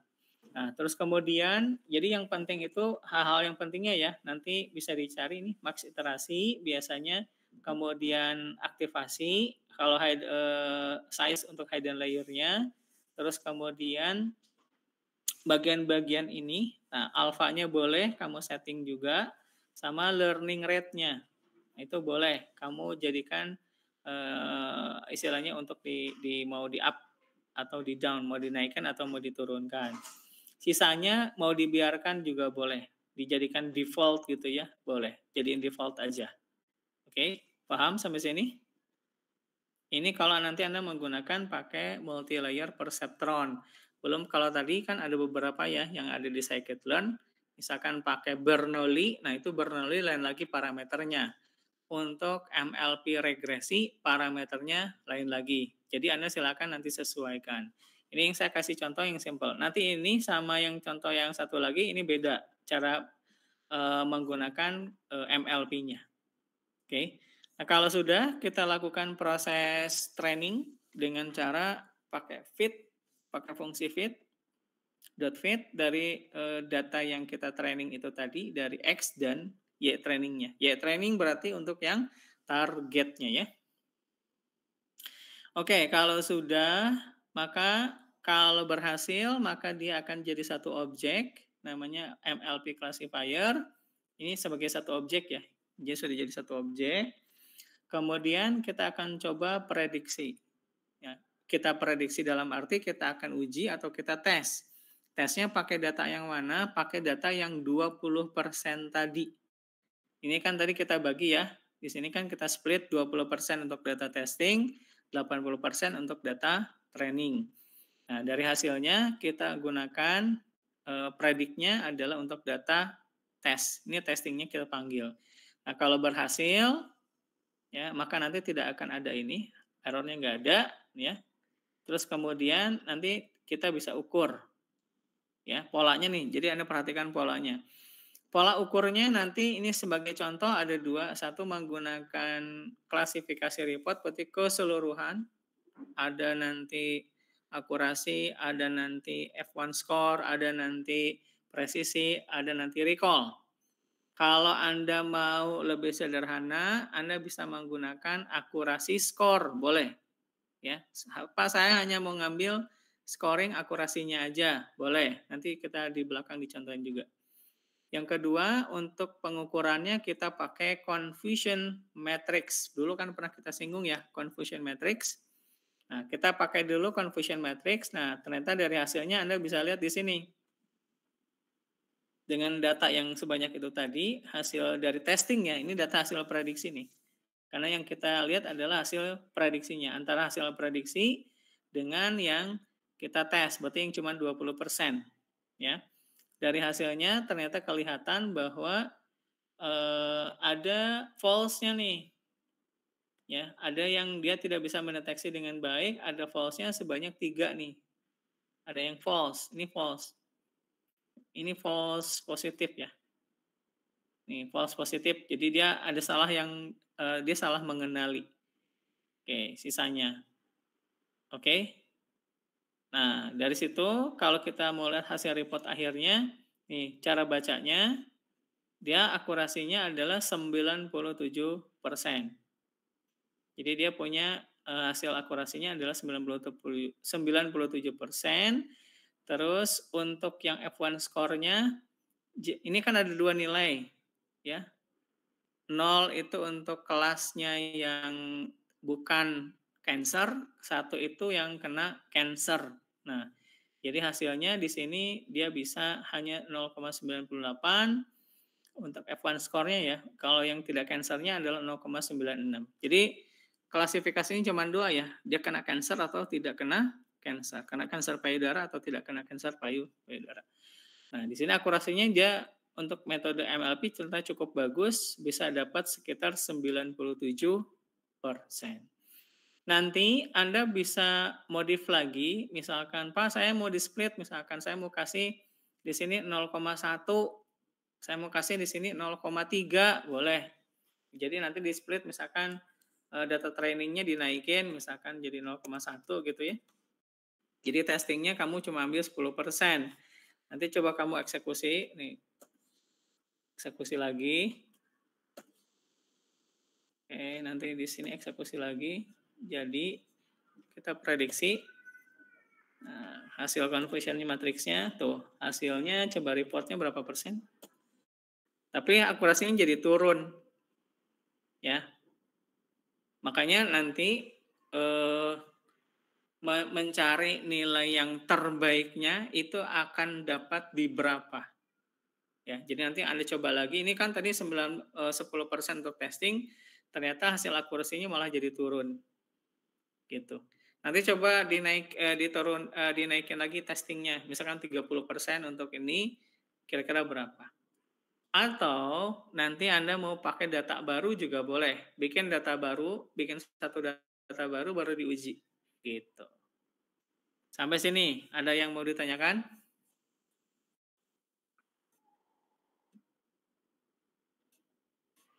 Ini cara yang simpel dulu ya. Jadi pertama adalah kamu baca dulu data. Yang kedua, pre-processing data. Yang ketiga, habis itu baru training model. Yang keempat, baru diuji atau diprediksi. Yang kelima, baru diukur atau dievaluasi. Nih, tahapannya bisa kelihatan. Ya, itu workflow-nya bisa begitu. Workflow-nya, cara yang bisa Anda lakukan seperti itu. Nanti kalau udah selesai, misalkan kamu udah dapetin hasil yang terbaik, modelingnya udah dapat yang terbaik, Anda bisa jadikan semacam objek, ya. Kamu jadikan objek, baru nanti dipasang di aplikasi supaya nanti ketika ada data baru, dia bisa langsung diprediksi itu apa dia kena penyakit kanker atau tidak seperti itu, ya. Ini kan output-outputnya belum diuji. Pak, saya mau tes satu data, boleh. Pak, saya mau banyak data dites, boleh. Jadi nanti dia, kalau nanti mau Anda testing, berarti Y-nya jangan ada ya. Nggak boleh ada nilai Y, karena Y-nya akan diprediksi sama dia. Jadi yang kamu masukkan adalah data testingnya aja. Oke, paham sampai sini? Sintaks ini nanti boleh di-sharing lagi gitu ya. Yang kemarin dicobain dulu yang SPM, ini cobain lagi, nanti cobain lagi terus seperti itu. Oke, sampai di sini ada yang mau ditanyakan?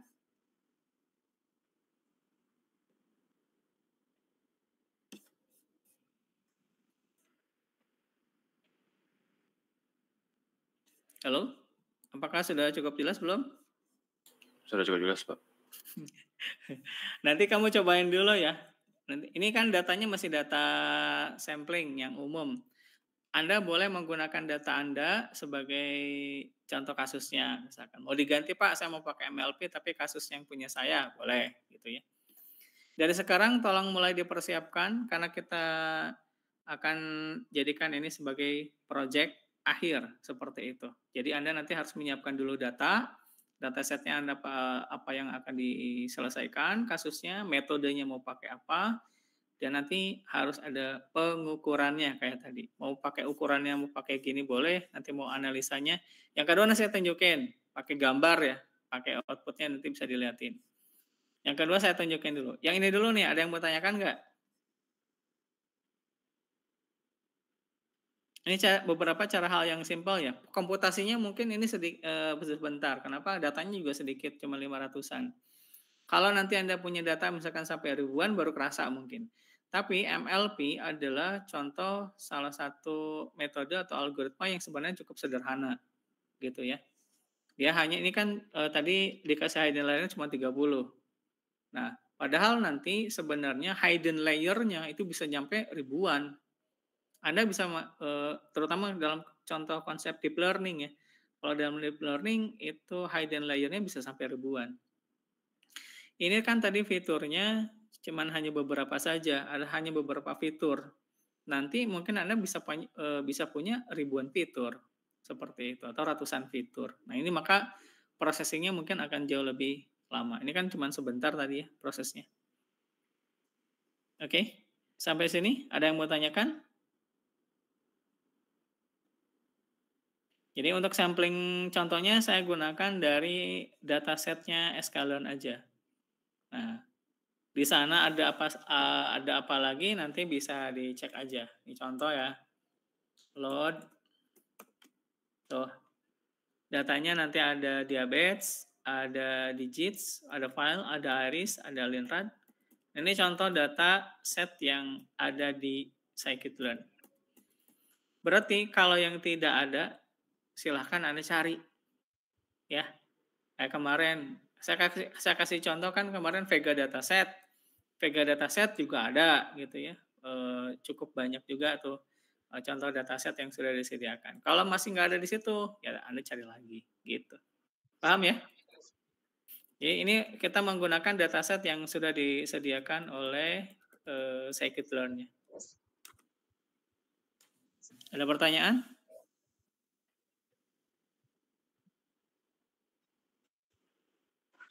Tidak, Pak. Contoh yang kedua, ini pakai datanya spine.csv. Pak, gimana kalau nanti saya nggak pakai data yang kayak tadi? Nih, misalkan Anda download data, misalkan dari mana silakan terserah. Kemudian formatnya misalkan CSV. Nah, ini saya kasih contoh juga. Ada format yang pakai CSV, gitu ya. Nah, datanya misalkan seperti ini. Ini contohnya adalah kayak begini datanya ya. Kalau nggak salah. Nanti bisa sebentar. Data aslinya mana?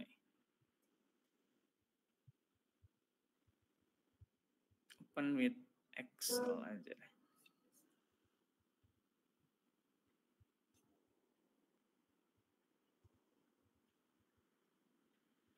Bentar nih, agak berat. Ini datanya paling cuman 300, tapi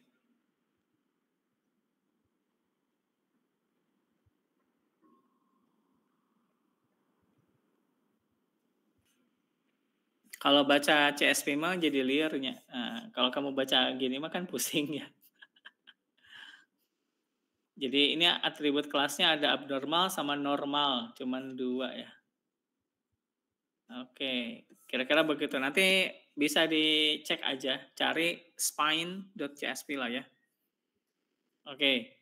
Nah, contohnya misalkan datanya seperti ini. Nah, ini pola datanya kan begini. Kalau udah kita buat pakai data frame, pakai pandas gitu ya.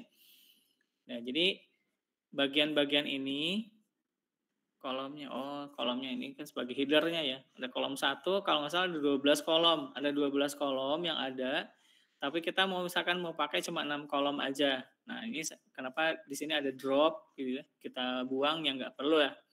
Buat sampel datanya lebih sedikit aja gitu ya. Kalau mau lebih banyak ya all, berarti semua, nggak usah di drop. Nah, ini contohnya nih. Ini adalah informasi detailnya. Datanya ada 310, rata-ratanya 60,4, ada standarnya, ada nilai minimumnya, ada nilai maksimumnya segini. Ini yang contoh dari data frame-nya. Oke. Dari setiap kolom. Datanya kan sama 310 ya. Kemudian dari setiap kolom itu nilai minimumnya, nilai maksimumnya berapa. Nah, Anda bisa lihat nanti di sini. Ini pola datanya nih. Nah, baris pertama kita buang, karena kita nggak perlu pakai ya. Baris pertama kita buang. Tapi kalau datanya sudah langsung data ya nggak usah di ini ya, nggak usah dihilangkan. Ini drop ini buat menghilangkan bagian ini, nggak perlu gitu. Kita nggak perlu pakai ini. Yang contohnya di sini kita menghilangkan dulu kolom 7, 8, 9, 10, 11, 12. Kita buang dulu. Karena yang kita analisain segini doang nih. Kolom 1 sampai kolom 6. Ini datanya, dan ini untuk targetnya. Target kelasnya. Ada 2 kan tadi ya, abnormal sama normal. Baik, terus kemudian tadi yang saya bilang kalau Anda sekalian mengukurnya hanya akurasinya aja, Anda bisa manggil fungsi akurasi scoring.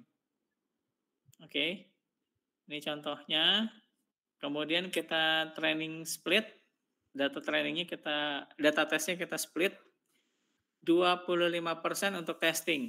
Jadi 75% berarti untuk training, ya. Kemudian, nah ini itu yang tadi saya bilang. Kalau Anda misalkan mau mendetailkan, contohnya seperti ini, gitu ya. Hidden layernya 100, maksimum iterasinya misalkan 500 dikasih ini. Ini cobain aja ya. Kalau misalkan mau kurangin aja, cuman 10 gitu biar nggak terlalu lama dan seterusnya. Kemudian ini contoh untuk training datanya. Training modelnya adalah ini. Ini contoh hasil perhitungannya. Nah, artinya bahwa nanti bobotnya harus sampai konvergen ya, seperti itu. Anda nanti bisa cek dan bisa lihat hasilnya. Terus kemudian jadikan objek, kemudian kita coba lakukan uji, ini ujinya, masukkan yang 25% itu dijadikan data testing. Terus kemudian kita ukur akurasinya. Nah, ternyata cuma dapat 0,79. Nah, ini masih jelek nih. Artinya, Anda bisa melakukan modifikasi pada parameter-parameter di sini. Gitu. Ini saya kasih contoh yang jelek gitu ya. Jadi supaya nanti, kalau nanti Anda mau ubah misalkan alfanya, kamu mau ubah misalkan hidden layer-nya, kamu udah ubah misalkan toleransi dan seterusnya, bisa dicek, ini jadinya seperti ini. Nah, ini contoh ya, dengan nilai segini ini masih belum dikatakan bagus ya. Baru 79% akurasinya. Usahakan di atas 90% kalau bisa. Berarti kamu yang dilakukan adalah melakukan proses tuning tadi. Diubah-ubah nilai parameternya sampai mendapatkan akurasi yang terbaik gitu ya. Jadi kalau masih segini ini masih buruk. Next, kalau sudah ini contoh untuk confusion matrix-nya. Kemudian ini kalau mau ditampilkan dalam bentuk diagram. Contoh kita gunakan heat map. Ini pakai Seaborn untuk menampilkan grafiknya. Anda mau pakai matplotlib juga boleh gitu ya, silakan. Kalau ini saya kasih contohnya pakai Seaborn heat map. Nah, jadi nanti bisa kelihatan di sini dari antara nilai yang diprediksi dengan yang data yang sebenarnya. Gitu, ya. Baik, itu dulu yang saya diskusikan hari ini. Apakah ada yang mau ditanyakan? Silakan nanti ini dicoba, terus dimodifikasi atau di tune up mengenai parameter-parameternya, ya. Baik, saya absen dulu.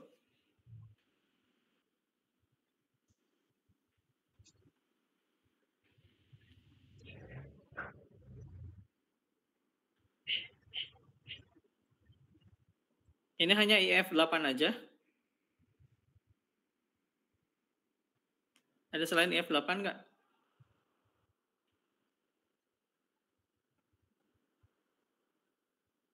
Halo? Tidak ada. Nggak ada ya? Oke. Pak, ada itu tuh Muhammad Izham. Saya kurang tahu dari kelas berapa. Ya, si Izamnya mana? Nggak jawab ya? Enggak, Pak. Berarti ada nggak orang yang... Fikri, nanti kita panggil aja. Fikri? Sopwan? MSIB. Rizky? MSIB. Muhammad Gani? Gani? Enggak ada, Pak. Rafli? Hadir, Pak. Ratih? Hadir, Pak. Farhan? Muhammad Arik? Pujianti? Hadir. Raihan? Raimondus? Hadir, Pak. Rifai? Hadir, Pak. Revan? Aditya Suryana? Hadir, Pak. Nawaf? Hadir, Pak. Asri? Hadir. Fadil? Hadir, Pak. Muhammad Firman? Abad? MSIB, Pak. Ages? Andi? Hadir, Pak. Julfan? MSIB juga, Pak. Cecep? Hadir, Pak. Muhammad Debi? Hadir, Debi? Pak. Kristanto? Hadir, Pak. Rafli? Hadir, Pak. Acep Razehan? Hadir, Pak. Si Acep? Acep ada.